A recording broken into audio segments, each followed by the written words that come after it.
বড় পীর আব্দুল কাদের জিলানী যখন মাতৃ গর্ভের মধ্যে ছিল, এই সময় একজন বদ মানুষ সে ফকিরের বেশ ধরে বড় পীরের বাড়ির সামনে চলে এসেছে।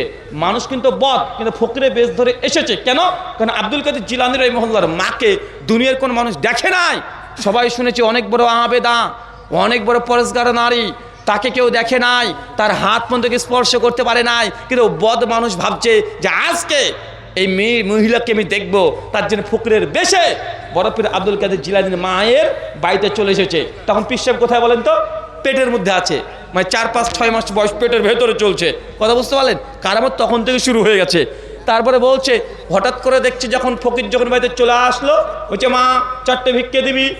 আব্দুল কাদের জিলানী রাহিমাহুল্লাহর মায়ের বাড়িতে তখন কোনো পুরুষ ছিল না, তিনি সরাসরি ঘোমটা টমটা পর্দা দিয়ে ফকিরকে মানে ওই যে খাদ্য দেওয়ার জন্য বের হবে।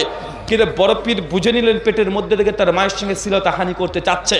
তার মা যখন ফকিরকে দিতে যাচ্ছে, হাত দিয়ে কেবল ওই খাবারটা দিতে যাচ্ছে, ভিক্ষা দিতে যাচ্ছে, ওই সময়তে ফকির জোর করে হাতটাকে ধরতে গেছে।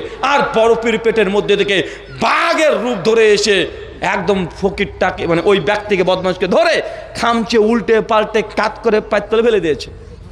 এটা পীর সাহেবের কারামত। কার কারামত? পীর সাহেবের কারামত। আরো ভয়ঙ্কর ভয়ঙ্কর কারামত আছে।